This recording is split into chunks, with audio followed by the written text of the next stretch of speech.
Vamos iniciar nossa aula de filosofia, capítulo 4, estética, primeiro ano, primeira série do ensino médio, professor Israel Xavier.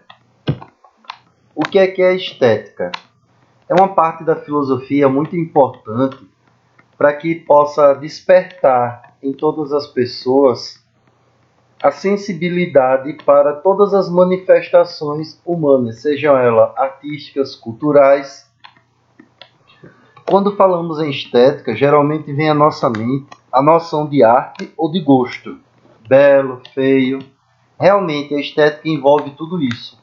Podemos dizer que a estética é o campo da filosofia, que discute as noções de belo, feio e o gosto das pessoas. Como é que nós formamos esse julgamento?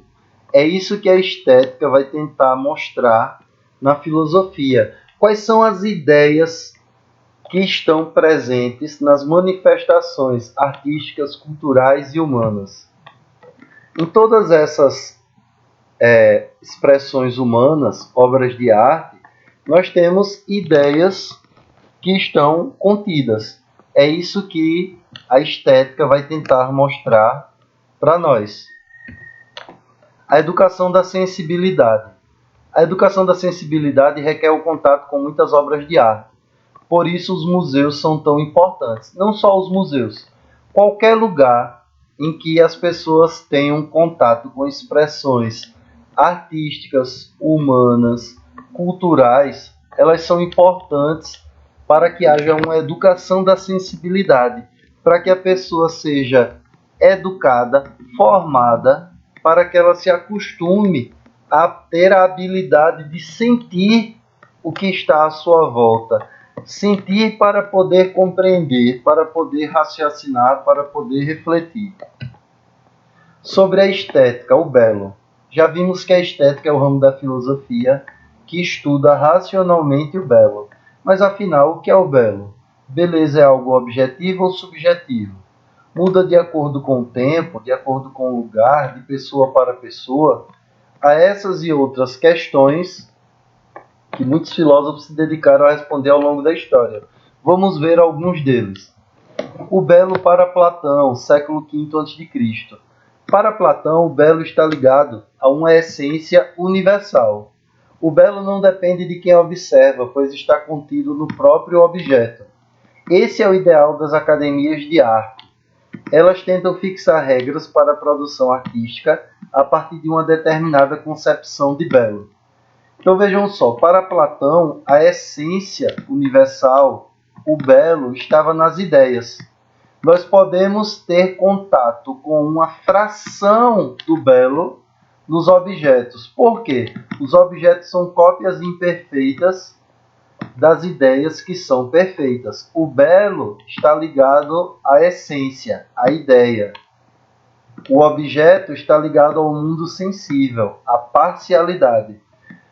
A ideia de academias de arte, academia de belas artes, está na ideia platônica de arquétipo das ideias e do belo, em uma predeterminação de uma concepção de belo. Então você não vai formar na Academia de Belas Artes o seu conceito de belo. Você vai aprender um conceito predeterminado que existe. Para David Hume, no século XVII, o belo ou a beleza é algo pessoal, portanto não pode ser discutido racionalmente. Isso porque o David Hume, ele é um pensador empirista, que é uma corrente filosófica que diz que o conhecimento se dá através da experiência pessoal, a experiência sensível, empírica, material, sensorial. Então não existe um conceito pré-concebido de beleza. O indivíduo vai formar de acordo com a sua experiência individual. Como diz o ditado popular, gosto não se discute, porque cada um vai formar e ter o seu próprio. O belo para Immanuel Kant, século XVIII. O belo é universal, porque julgar algo é uma faculdade de qualquer ser humano. Todavia, o critério de avaliação não é a razão, mas sim os sentimentos. Para Kant, foi o pensador moderno que juntou tanto o empirismo quanto o racionalismo. Eu tenho contato através da sensibilidade, vou criando meus critérios de avaliação através dos sentimentos, da sensibilidade. Mas eu vou formar o meu conceito de beleza através do meu julgamento, que é racional. Então, quanto mais contato eu tenho, quanto mais sensibilidade eu tenho, melhor eu vou formar o entendimento do sujeito. Para Georg Hegel, do século XIX. Para Hegel, a arte, o gosto e a noção do que é belo muda de acordo com o tempo, com a dialética.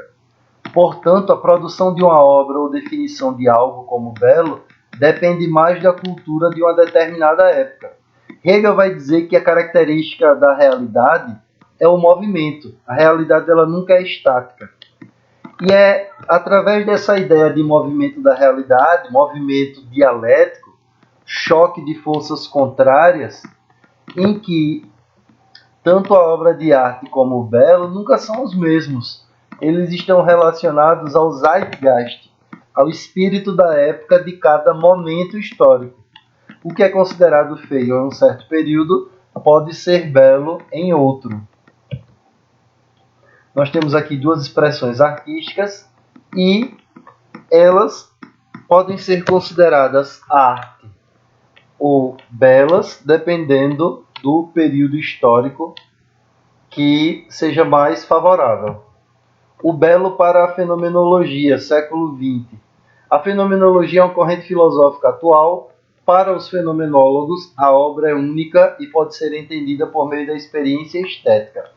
Para a fenomenologia, a vida humana, o aprendizado humano, as ações humanas são fenômenos únicos e irrepetíveis. Por isso que o sujeito vai desenvolvendo a sua noção de arte e de belo e de feio, dependendo da sua experiência, que é única. Cada coisa tem uma forma singular de beleza. Não existe único modo estético para se avaliar tudo. Lembrando que a fenomenologia ela foi uma precursora do existencialismo, que também tem como um dos seus princípios que o ser humano é um fenômeno único. Então você vê que essas duas expressões artísticas, elas vão ter sentido e significado dependendo da experiência do ser humano. Mas o que é o feio? A discussão sobre o que é feio se coloca junto com a discussão do que seja o belo. O feio pode aparecer em uma obra de arte de duas maneiras. Em uma primeira pode surgir como forma, um estilo artístico feio, e de outra maneira pode aparecer como tema retratado, algo que não seja bonito de ser apreciado. Ou é um modo de apresentar, ou é o próprio objeto sendo retratado, o feio. Vamos ver aqui. Nessa figura no plano superior, ele está sendo retratado de um modo feio. Na figura sendo mostrada no plano inferior, é o feio sendo mostrado, o feio, a dor, o sofrimento. Isso significa que uma obra de arte pode ser feia? Não. Não é nesses termos que se avalia uma obra de arte. Elas são avaliadas de acordo com a sua originalidade e capacidade de mexer com as nossas sensibilidades. Uma obra somente é feia se o artista não atingir os objetivos que se propôs ao criá-la. Uma obra de arte ela nunca pode ser denominada bonita ou feia, bela ou feia. Ela é avaliada de acordo com a capacidade que tem de transportar o universo que o artista quis demonstrar. A sua capacidade de sensibilização, a sua capacidade de reflexão.